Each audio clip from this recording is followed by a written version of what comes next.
अस्सलाम वालेकुम, मैं हूँ रिजवान अशरफ। आज सुप्रीम कोर्ट ऑफ पाकिस्तान के अंदर बड़ी अहम तरीन केस की समाअत हुई और ये आज अहम तरीन जो केस था वो असल में था पाकिस्तान के अंदर फ़ौजी अदालतों से मतलब, फ़ौजी अदालतों में ट्रायल से मतलब। जो फ़ौजी अदालतों में ट्रायल से मतलब हुकूमत ये चाहती है कि इमरान खान का जो ट्रायल है या ये जितने लोग हैं जो कि 9 मई के वाक़े के अंदर पकड़े गए हैं, उनको गिरफ़्तार किया गया है, उनको अरेस्ट किया गया है, इनका जो मुकदमा है वो फ़ौजी अदालतों में चलना चाहिए। और फ़ौजी अदालतों के हवाले से हुकूमत बड़ा ज़ोर लगा रही है कि फ़ौजी अदालतों में ये तमाम के तमाम मुकदमा चलने चाहिए। ख़ास तौर पर उनका सारा ज़ोर इमरान खान के ऊपर है कि इमरान खान का जो मुकदमा है फ़ौजी अदालतों में चलना चाहिए। और आज फिर उसकी समाअत हुई। उसके बाद फ़ौजी अदालतों से मतलब बहुत से लोगों ने दरख्वास्त दी, बहुत से लोगों ने पटिशन दी और इसके ख़िलाफ़ गए कि फ़ौजी अदालतों की जो तश्कील है या फ़ौजी अदालतों के अंदर सिविलियन का जो ट्रायल है वो नहीं होना चाहिए, उसकी मुखालफत की। और उस पर 3-4 पटिशन जो है वो फिर सुप्रीम कोर्ट के अंदर दायर की गई। एक तो चौधरी एहतसास अहसन की जानिब से भी दायर की गई, दूसरी इमरान खान की जानिब से भी दायर की गई। तो अब इसकी बाकायदा समाअत हुई है और आज 9 रुकनी बेंच ने इस केस की समाअत हुई है। कल 2 बड़ी अहम तरीन डेवलपमेंट हुई। पहले आपने वो समझनी है जो 2 बड़ी अहम तरीन डेवलपमेंट्स हुई हैं, उसके बाद फिर आपने आज की समाअत समझनी है, क्योंकि आज की जो समाअत हुई है पूरी समाअत मैं आपके सामने रखूँगा। कल जो 2 बड़ी डेवलपमेंट्स हुई हैं उसमें से एक बड़ी डेवलपमेंट ये थी कि जस्टिस काजी फाइज ईसा को चीफ जस्टिस ऑफ पाकिस्तान नामजद कर दिया गया, डेजिग्नेट कर दिया गया। अब वो सितंबर के अंदर नए चीफ जस्टिस ऑफ पाकिस्तान बन जाएंगे और नए चीफ जस्टिस पाकिस्तान बनने के बाद वो अब इस ओहदे का हलफ उठा लेंगे। और ये हुकूमत ख़ास तौर पर नून लीग ये समझती है कि शायद ये उनका चीफ जस्टिस है और इसी वजह से इनको बड़ी काली पड़ी हुई, इन्होंने बड़ी काली सी कि किसी तरह से काजी फाइज ईसा जो है उसको लगा दिया जाए, चीफ जस्टिस बना दिया जाए। और उसके बाद फिर ये कोई ना कोई जो नवाज शरीफ की डिस्क्वालिफिकेशन है या नवाज शरीफ के केसेस हैं उसके हवाले से ये कुछ कर सकेंगे, पहली बात। दूसरी बात ये कि जो पटिशन आई हुई थी उसके ऊपर रात को एक 9 रुकनी बेंच बनाया गया chief justice of Pakistan justice Umar Ata Bandial की जानिब से, और आज उसने 9 रुकनी बेंच ने समाअत की। अब आपको पूरी समाअत समझनी है। ये जो कल 2 डेवलपमेंट्स हुई इस कॉन्टेक्स्ट में, अब जो 2 समाअत आज जो अहम तरीन समाअत हुई है उसको पूरा आपने समझना है। वो अहम तरीन पॉइंट्स जो आज की समाअत में हुए हैं वो मैं आपके सामने रखता हूँ, फिर आपने समझना है और मैं उसके ऊपर थोड़ा सा बता भी दूँगा कि इसकी बैकग्राउंड क्या है। आज जब केस की समाअत होती है तकरीबन कुछ 11:30-12 बजे के करीब 9 रुकनी बेंच आता है, तो सबसे पहले जस्टिस काजी फाइज ईसा जो कि अभी नए चीफ जस्टिस बने हैं और नए चीफ जस्टिस डेजिग्नेट हो गए हैं, उन्होंने सबसे पहले तो कोई आधा घंटा की एक वहाँ पर तकरीर की, आधा घंटे की वहाँ पर उन्होंने कोई प्रेस कॉन्फ्रेंस की और अपने जितने दुखड़े हैं, जितने सारे मामलात हैं वो अदालत के सामने रखे कि हमारे साथ ये किया गया या ये मामला हुआ या इस तरह से हुआ। ये तमाम चीज़ें पहले तो चीफ जस्टिस उमर अता बदियाल और बाकी तमाम जितने 8 रुकनी बेंच थे सब ने सुनी। उसके अंदर जस्टिस काजी फाइज ईसा ने बताया कि किस तरीके से प्रैक्टिस एंड प्रोसीजर बिल है वो आना चाहिए, उसका फैसला, फिर उसके बाद हम इस मामले को देखेंगे। फिर उसके बाद उन्होंने बताया कि कल रात को मेरा जब नाम आया इस बेंच के अंदर तो मुझे बड़ा ताज्जुब हुआ, मुझे बड़ी हैरत हुई, मैं तो हैरान हुआ कि मेरा बेंच में किस तरह से नाम आ गया। फिर और भी इस तरह की उन्होंने बहुत सारी बातें की। असल मामला क्या? असल मामला ये है कि इनके दरमियान इख्तलाफात हैं जो पिछले कुछ अरसे से चले आ रहे थे और यही जो इख्तलाफात है, यही जो मामलात है वो हुकूमत उसको कैश कर रही थी, हुकूमत उसके ऊपर खेल रही थी, हुकूमत उसको इस्तेमाल कर रही थी, हुकूमत उसको अपने फ़ायदे के लिए इस्तेमाल कर रही थी। और यही वाला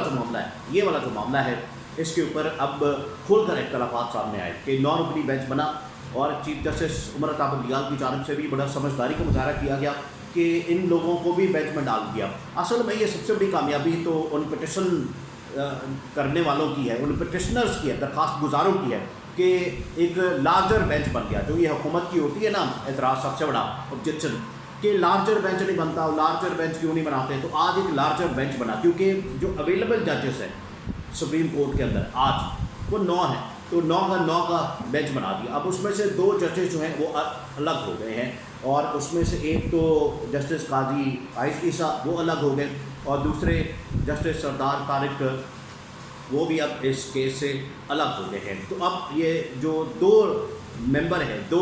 जो जजेस हैं, वो तो अब इस केस से अलग हो गए। तो फिर उसके बाद 7 रुकनी बेंच बैठ गया। 7 रुकनी बेंच जब बैठा है, फिर उसने केस की समाअत शुरू की है, और उस केस के अंदर जो अहम तरीन रिमार्क्स, अहम तरीन चीज़ें सामने आई हैं, उसमें बड़ा क्लियर मैसेज चला गया है सबको, बड़ा क्लियर मैसेज। और ये क्लियर मैसेज सबको चला गया है, इमरान खान को भी चला गया, हुकूमत को भी चला गया, और इस्टेब्लिशमेंट को भी चला गया कि आगे मामलात किस तरह से चल रहे हैं। पहले तो ये सिविलियन जो मामलात थे, जो ट्रायल मिलिट्री कोर्ट के अंदर, इसके हवाले से बातचीत की गई कि आखिरकार किस तरह से सिविलियन का ट्रायल जो है वो इसके ऊपर मिलिट्री कोर्ट में हो सकता है। तो इसके ऊपर फिर चीफ जस्टिस ने कहा कि सबसे पहले तो हमें आइन और कानून को देखना है कि आइन और कानून के अंदर इसकी गुंजाइश क्या है, इसका मामला क्या है, आइन और कानून के मुताबिक मामला क्या बनते हैं। जिस वक्त ये 2 जजेस जा रहे थे, उस वक्त सरदार लतीफ़ कोसा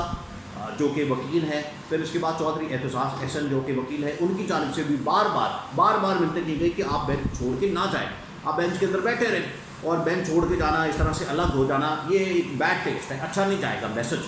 लेकिन उसके बावजूद वो चले गए। तो दोनों ने कहा है कि ये जो मिलिट्री कोर्ट है, मिलिट्री कोर्ट के अंदर ट्रायल का मामला है, और ये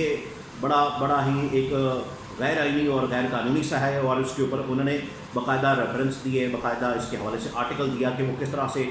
जो मिलिट्री कोर्ट के हवाले से जो मामलात है वो आईन पाकिस्तान के साथ क्लैश करते हैं। एक तो ये बात, दूसरा ये कि चीफ जस्टिस ऑफ पाकिस्तान की जानिब से कल ये कहा गया है कि कल जब समाअत होगी तो उसमें जितने इस वक्त पकड़े हुए लोग हैं 9 मई के वाक़े के हवाले से, वो सारे का सारा रिकॉर्ड जो है वो अदालत के अंदर पेश किया जाए, सामने रखा जाए, और बताया जाए कि कौन कौन इसमें शामिल था, कौन कौन किस किस को पकड़ा गया है, किस चक्कर में पकड़ा गया है, क्या उनके ऊपर चार्जेस हैं, और सारे ये सारे मामला अब चीफ जस्टिस ऑफ पाकिस्तान और ये जो अदालत, ये जो सबसे बड़ा 7 रुकनी एक बेंच बना है, इसके सामने उन्होंने कहा है कि ये सारे मुकदमात, सारे लोगों की जो डिटेल्स है वो आनी चाहिए, ताकि हमें पता चले कि आखिरकार ये मामला क्या है। अब ये मामला शुरू हो गया है। जो ये बातें कर रहे थे ना इमरान खान की गिरफ्तारी की, इमरान खान के ट्रायल की, और आज भी ख्वाजा आसिफ कौमी असम्बली के अंदर बड़ी तकरीरें और बड़ा गरज बरस रहे थे कि, और चीफ जस्टिस को सुना रहे थे कि चीफ जस्टिस साहब आप कोई लिहाज करें, आप कोई विरसा छोड़ के जाएँ, आप कोई लेगेसी छोड़ के जाएँ, आप कुछ ऐसा छोड़ के जाएँ। तो आप क्या छोड़ के जा रहे हैं? हुकूमत से तो पहले ये सवाल होना चाहिए कि हुकूमत क्या छोड़ के जा रही है, हुकूमत कौन सा ऐसा कोई कारकर्दगी, कारनामा करके जा रही है जिसकी वजह से हुकूमत को याद रखा जाएगा। चीफ जस्टिस ने तो फिर भी बड़े ज़बरदस्त फैसले किए हैं, आपकी हुकूमत ही उनकी बदौलत और उन्हीं की वजह से बनी है। उन्होंने ही ये फैसला इमरान खान का फारिग किया था, और उसके बाद कौमी असम्बली बहाल की थी, और उसके बाद अदम एतमाद हुई थी, और आप उस असम्बली के अंदर खड़े होकर आज ये तकरीरें कर रहे हैं। तो ये उन्हीं की वजह से,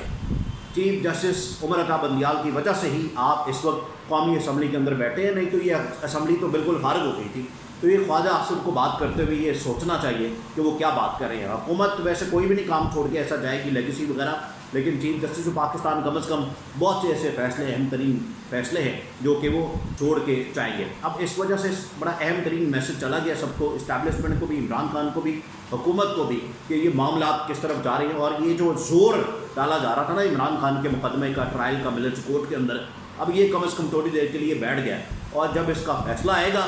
फिर सबको पता चलेगा कि ये मामला असल क्या है, और इसके पीछे आइन और कानून क्या कहता है।